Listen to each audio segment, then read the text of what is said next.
What's happening in China currently? Welcome to TommyKay. I don't play video games anymore. I'm now a news channel and I get much reviewers that way. In 1989, what's happening in China right now? The CCP did something that shocked the entire world. I remember I didn't know about Tiananmen Square until I was really in my late 20s. I never heard of this anywhere and stuff. They did a good job. I'd never heard about this. I saw the picture and I never knew this.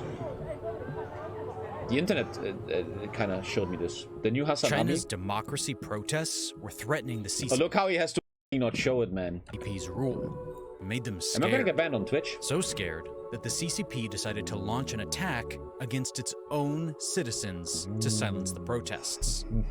In the process, thousands of innocent secret documents suggest the death toll was much higher than later reported, while claiming wounded students were bayoneted as they begged for their lives. Dude, man, isn't that insane? And nowadays they have concentration camps for Uyghurs. Students were killed, and thousands more were wounded.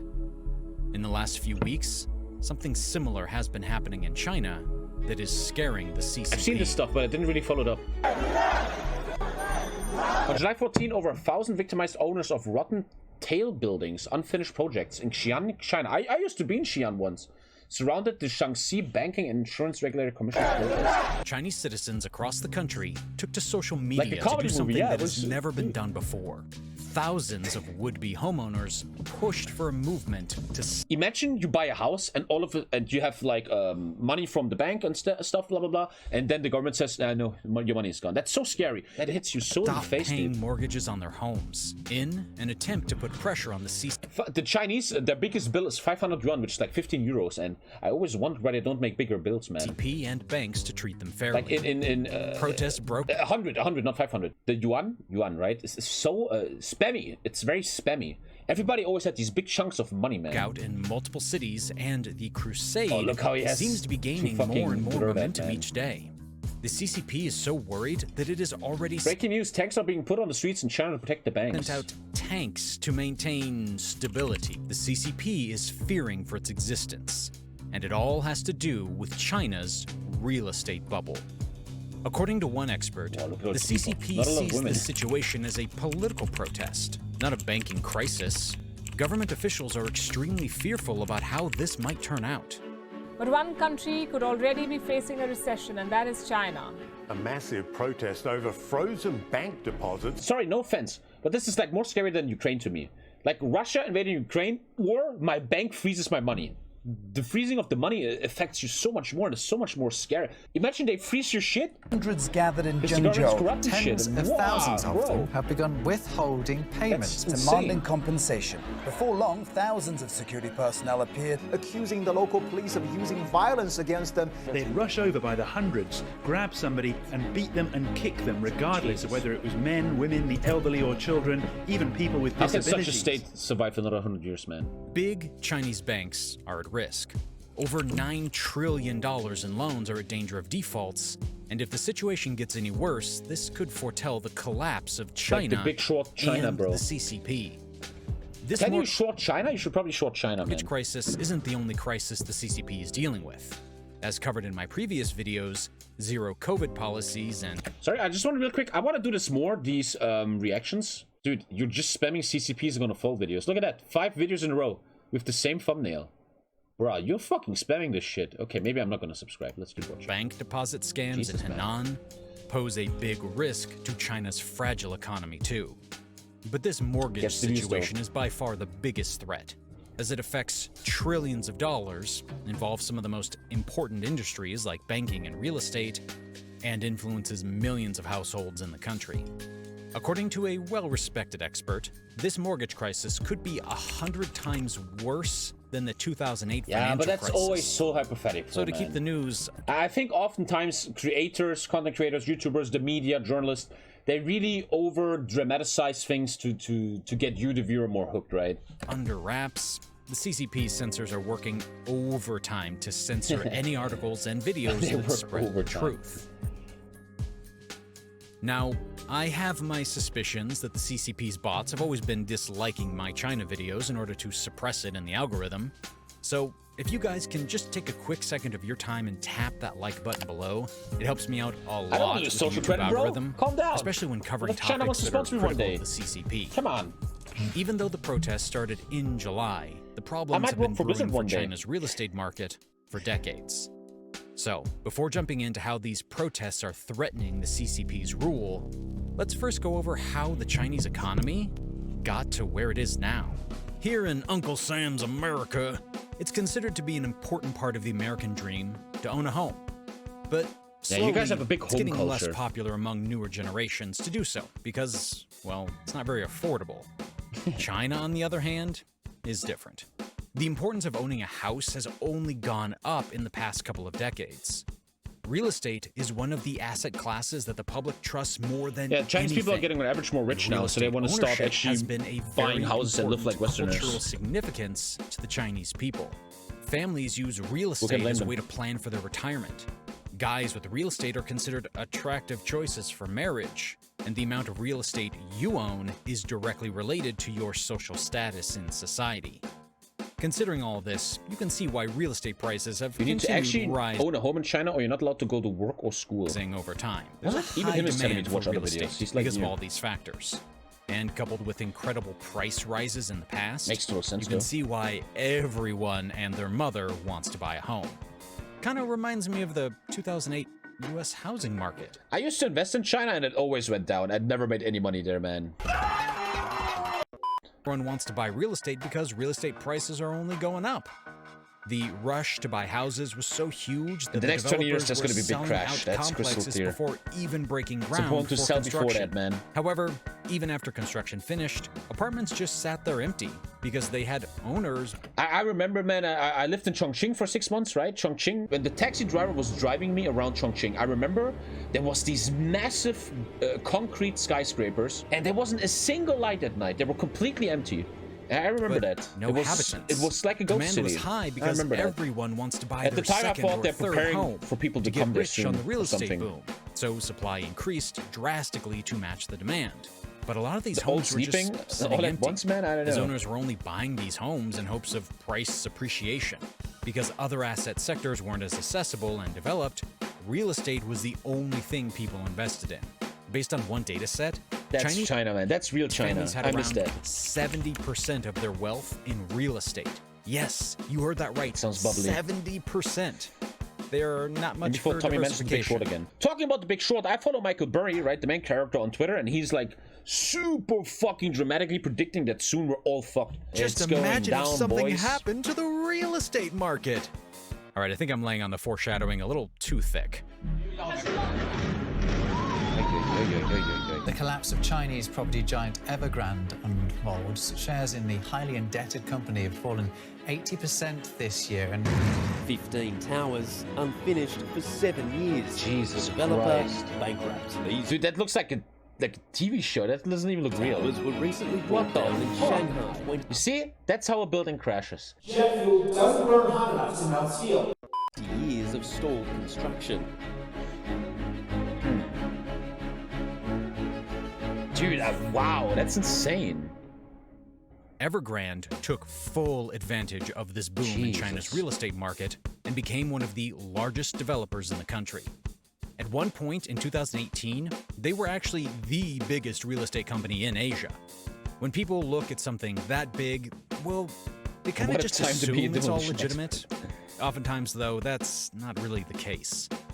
I hope you guys learned that lesson after the Housing demand exceeding supply. The housing bubble went down, and then, like, the blue line is the demand. But there's not enough supply. But the way I read this, isn't the housing boom good? Because there's a big demand for houses, so now they're building houses. Isn't it? I don't understand this. 2008 crisis. If anyone had looked under the hood, It wanted they to show would the have supply was realized higher, that some and of that's the why it practices crashed. happening at Evergrande were But then it shows in the far end that from the supply is appropriate. currently not higher. Now, due to That's the ju- sheer that's just not. scale of the company, That's a just lot not. of practices were quite complicated, but here's my attempt at trying to simplify this. Remember earlier how I mentioned that FOMO into real estate was so bad that people were buying houses before construction even began? Never do that. man. Usually, a company like Evergrande would lease a piece of land from the local government. Then they would turn around and sell the houses that are supposed to be built there and receive full payment for the houses before even breaking ground. Companies would never have any Like issue Ryan selling Gosling is out telling me this, as the demand like for in The real Big estate Short. was so high. Now, the big problem that starts here is that companies like Evergrande wouldn't usually use the money from the sale to start construction. No, instead they would use the money as down payment to buy even more land, so they can sell even more apartments for the future. Now, this is already a huge problem. Houses. Yeah, it's like pre-ordering. This should not have been allowed in the first place. Any unbiased person can look at the system and figure out that this isn't gonna last. I watch it once a year. This is exactly the job of the CCP, but they passed on this responsibility to the local governments. And this is where another problem lies. Local governments were directly benefiting from these real estate pyramid schemes that companies like Evergrande had going on. It's entertaining. You see, in China, one of the big ways local governments make money is by leasing land to developers, like Evergrande. This meant that the more risk these property developers took on, the higher the bids on this land that the government was leasing out. Around 50% of local government's revenue was coming from leasing out land. Trust me, the same government that should be protecting its citizens from these risky practices is benefiting heavily from these so-called risky practices. This is a prime example of perverse incentives.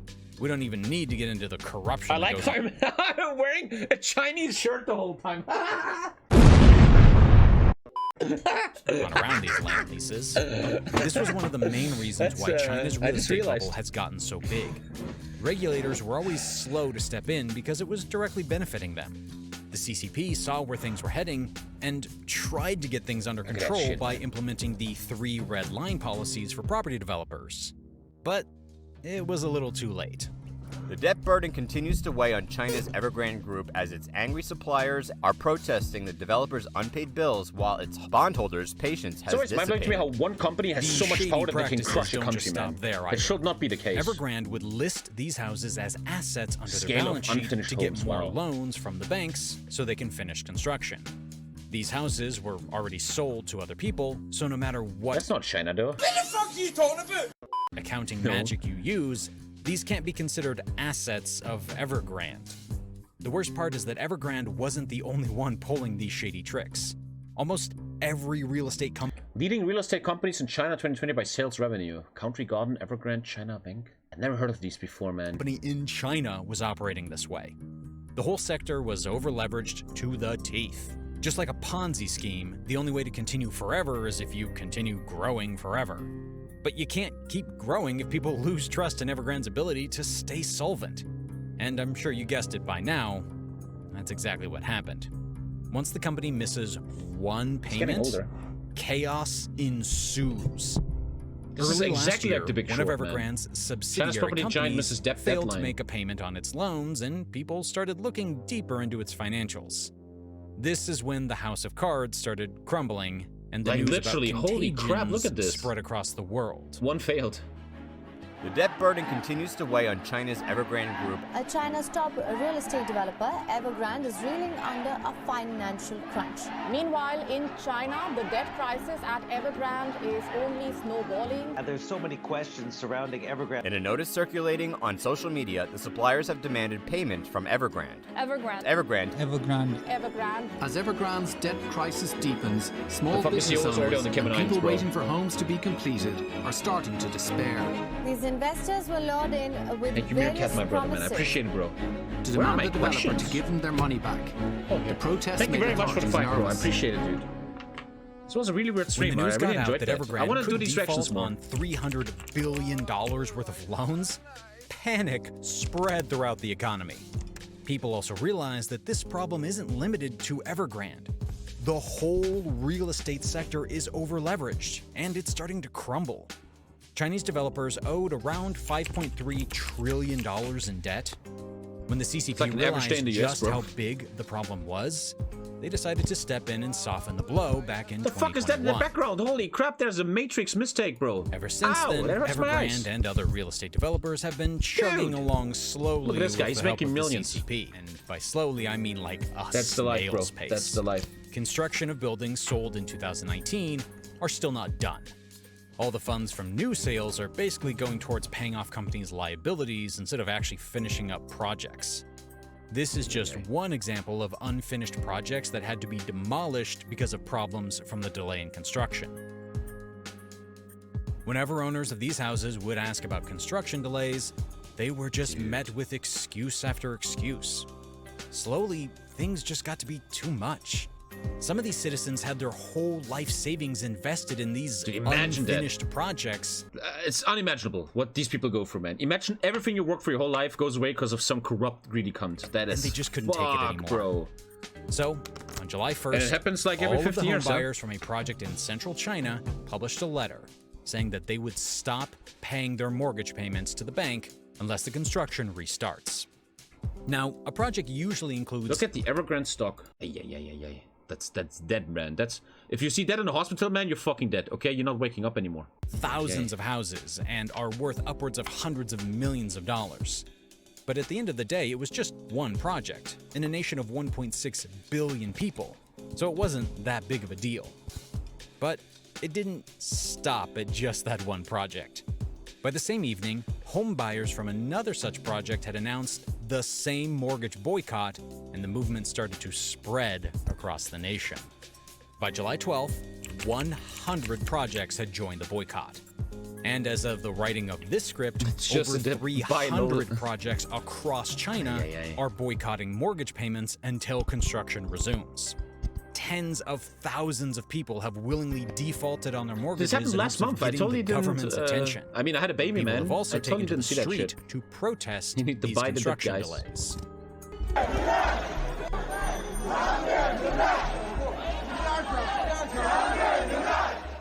Currently, these 300 projects represent... There's like no one in the West, man. Well, no Uyghur concentration camps have been affected by that company yet. More than $100 billion of debt that China's big banks are holding. When you factor in that some major developers also defaulted last year on their debt, this is not a good sign for China's banking institutions. What's even more concerning for banks and the government is not just $100 billion in possible default, but the growing number of people who are joining in on the boycott. That's insane. The He's not allowed to show already that, man. ordered banks and news organizations to stop publishing reports about mortgage boycotts. Party officials are doing everything they can to kill this news. These boycotts represent an existential crisis for Chinese banks. A crisis that has the potential to be 100 times worse than what American banks faced in 2008. One of the big differences between 2008 and the current situation in China is that the majority of these loans are collateralized by houses that are not yet built. So banks can't just repossess the house when someone defaults and cuts their losses. Banks are being forced to eat these losses, and if the defaults keep growing, there's a chance that this is a point where a Twitch streamer can't follow anymore, man. Too dumb. One of the big four state banks. Like, what does default even mean? When I was watching The Big Short, these default swaps, if we short them, we become million. I'm like, what the fuck are default swaps? I don't fucking get it. I've seen the movie 10 times, I still don't fucking get it. I'm sure most of you already know how the modern banking system works, but here's a quick overview. I know that houses don't exist, but I don't get this whole banks default usually loan the money that depositors shit. deposit and hope to earn interest on it to make a profit. Usually, the reserve requirement is set by the central banks. Like bankruptcy. Let's say that it's 10%. That means that whenever banks get $100 in deposits, they are only required to keep $10 in the vault, and they can loan out $90 and charge interest on it. Isn't that also in the West? Isn't the Western bank the same? They're allowed to, they only have to keep 10%? So this is just a very simplified example. Yeah, that's the West too, right? These types of transactions happen millions. Imagine how beautiful the world would be if a bank could only invest 10% of its money. Imagine that, bro. Times over and over again in an economy, and that's imagine a bank is actually. We just did that with Edmund Dawn, right? For every a bank is only allowed to deposits, to banks lend are money. able to create about $1,000 of money in circulation. Now, this system is pretty great. In the past century, a lot America of will be because now, well, a lot of Americans will have suicided or lost their homes in the 2008 fucking crisis when the Lehman Brothers was fucking gambling their people's money away, man. It's fucking ridiculous, is in part thanks to this fractional reserve banking. No one cries after these people. No one thinks about these people anymore. They lost everything, dude. Have trust in the bank's They're just ability gray ghosts now. Nobody thinks about. Safe. Now, if too many of these loans that banks are giving out become and no one went to prison. One guy went to prison for 2008. No one had any consequences, dude. You and me, we even bailed these corrupt bankers out without taxpayer money. They made a massive mistake and they got bailed out. The 2008 crisis. That's the biggest disgrace ever. Banks are careful with who they lend to. Now, as more and more homebuyers are defaulting on their loans, Chinese banks are also at risk of losing the trust of the depositors. Putting limits on the withdrawals Put it all in the shoebox, does bro. not help with building that. I swear to God, the husband of my aunt is a literal millionaire. And every time I see him, he's like, listen, if you listen to me for one thing, Tommy, take all your money, put it in a shoebox, and don't let the government take it, bro. He says that every time, too many people start pulling out their deposits from but the I'm too scared to have like thousands of dollars here, man. That's what if someone robs you or fucking because burns of it. This is where the big headache lies for the CCP. The Chinese economy is heavily reliant on its financial sector and the real estate sector. Real estate represents around 30% of China's GDP, while 7 out of the top 10 companies in China are financial institutions. Just bury it? This is why, as the news about these boycotts spread, the CCP held an emergency meeting with the banks to discuss the rising risk. I always feel like, okay, the money is dying to inflation. Something could crash. The bank could go fucking mad, like in China. And all that stuff makes me personally think the way I handle money is, I want to have very low money on my bank. What I personally think, and I do in real life, is you need to take that money and put it into something. Like, for example, a real apartment that you can see and touch. Like, if the apocalypse happens and everything crashes, you still have your house, you still have your car, you still have that AR-15 we were buying at Walmart, you still have that shit, you know? These defaults. You gotta kind of push the money that you see on your banking app into something real. I feel like developers. I feel like the CCP or maybe is gold even, injecting more than $1 trillion into real estate companies so that they can finish off construction with until these Putin projects. comes with the boom boom missiles. Remember last year when the Evergrande news came and out? Mania opens up, the CCP was strictly against bailing out failing companies as they didn't want to promote risky business behavior. Just get 500K, chat. But now that they're realizing that this has the potential to tank the Invest in government, magic cards. CCP officials are changing their tone. Dude, you're laughing. But in the 2008 housing crisis, my magic cards will be worth more than your fake house, dude. When it comes to bailouts. If you're part of the crisis. The CCP has also stepped up the censoring around this topic in hopes of stopping more people from joining the boycotts and protests. As mentioned earlier, the CCP sees this situation as a political protest, not a banking crisis. Didn't you just say that? Yeah. Government officials are extremely fearful about how this might turn out. Interesting how this turns out. Yeah, very interesting how this turns out, man. Anything in their power to suppress those fucks will take your money if they need to. Not a bad mindset. Usually my China videos are heavily disliked by Chinese bots. Okay, why is YouTube censoring this? Algorithm. Oh, it's just age restricted. Wait, what? Because age restricted and demonetized our last video because we're covering the Chinese protests. Well, that was a weird stream, but I had still fun, man. Thank you guys. Check out the merch, and I love you. Good night. Bye.